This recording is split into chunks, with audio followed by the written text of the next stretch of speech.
Oke, baik. Jumpa lagi pada materi bagian kedua untuk 10 menit yang kedua ini tentang pembahasan konsep agribisnis.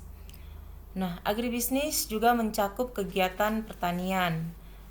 Dalam pertanian itu juga ada perkebunan, ada kehutanan, ada perikanan dan kelautan, peternakan, bahkan juga ada pariwisata yang mencakup ada agrowisata dan juga ekoturism ya, yang seluas-luasnya.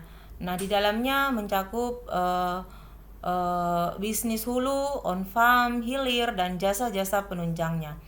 Nah, dengan demikian, pengembangan entrepreneur dalam sistem dan usaha agribisnis dapat diarahkan paling tidak pada 5 kelompok besar atau subsistem pengembangan. Nah, ini dikonsepkan oleh Pambudi tahun 2010.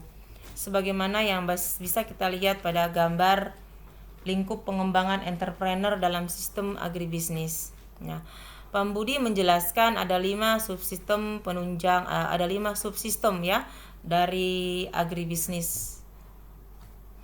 Yang pertama adalah subsistem agribisnis hulu. Nah, subsistem agribisnis hulu terbagi atau terdiri dari ada industri benih, ada industri kimia, ada industri agro, industri biofertilizer ya. Nah, subsistem agribisnis hulu juga dia memiliki keterkaitan dengan subsistem usaha tani. Misalnya usaha tanaman obat, pangan, rempah, dan hortikultur. Ada juga usaha tanaman serat, ada perkebunan, ada kehutanan, ada peternakan, ada perikanan ya. Nah, juga ada jasa ternik di situ, usaha-usaha itu. Nah, kemudian dia memiliki saling keterkaitan di situ. Karena di saat subsistem perikanan katakanlah ya, dia ingin melakukan pengembangan usahanya, maka sudah tentu dia juga harus berurusan dengan industri subsistem yang pertama, yaitu subsistem hulu untuk pengadaan benih, industri benih tadi, benih ikan misalnya ya.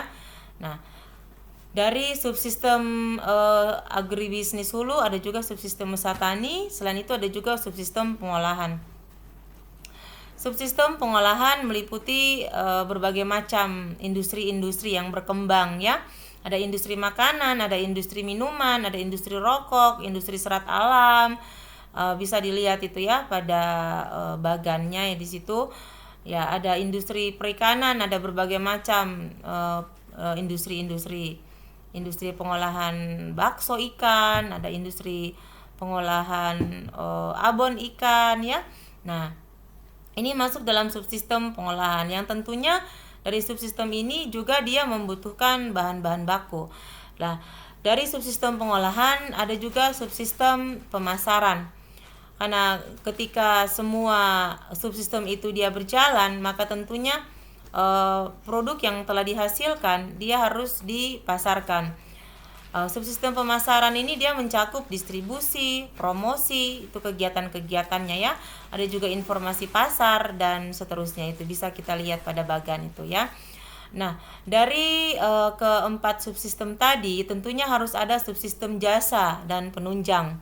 Karena keempat subsistem tadi jika dia berjalan tanpa adanya lembaga-lembaga yang menunjang, misalnya lembaga keuangan, di situ ada perkreditan, ada pembiayaan, permodalan dan asuransi, tentunya dia tidak akan berjalan secara normal ya, atau secara baik. Karena suatu usaha tentunya dia membutuhkan jasa-jasa keuangan itu untuk pembiayaan, untuk permodalan ya, seperti itu. Lalu juga bisa dilakukan yang namanya klaim asuransi, asuransi tenaga kerja, asuransi jiwa, asuransi sosial dan sebagainya.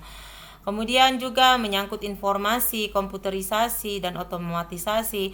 Nah, ini menyangkut era digital yang saat ini, di era modern ini ya, sejak masa pasca pandemi atau mungkin yang saat ini juga masih belum berakhir ya pandemi corona ini. Orang akhir-akhir ini lebih enggan untuk tidak ke pasar ya, lebih enggan ke pasar. Mereka daripada jalan jauh, mending di rumah diam tetapi bisa melakukan aktivitas yang bisa menghasilkan.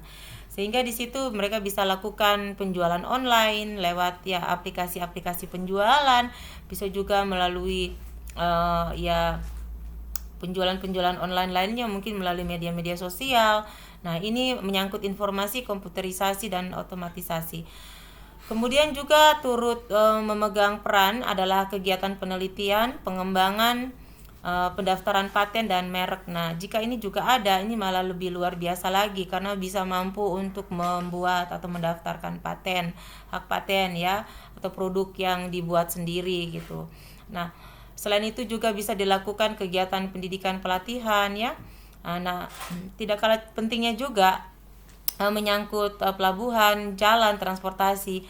Kemudian juga ada konsultasi hukum karena semuanya ini dia menunjang semua subsistem keempat tadi yang tadi sudah dibicarakan. Tanpa ada bagian-bagian yang tadi sudah dibahas dari subsistem jasa dan penunjang ini, maka tentunya dia tidak akan berjalan secara efektif. Nah, ini adalah lingkup pengembangan entrepreneur dalam sistem agribisnis menurut Pambudi tahun 2010. Nah, menurut Pasar Ibu 2012, suatu kesatuan kegiatan usaha yang meliputi salah satu atau keseluruhan dari mata rantai produksi, pengolahan hasil, dan pemasaran yang luas, yaitu kegiatan usaha yang menunjang kegiatan pertanian dan kegiatan usaha yang ditunjang oleh kegiatan-kegiatan pertanian. Ini adalah konsep agribisnis menurut Pasar Ibu. Juga sebuah sistem kegiatan yang meliputi 3 komponen, yaitu the farm input sector, the farming sector, dan the product marketing sektor.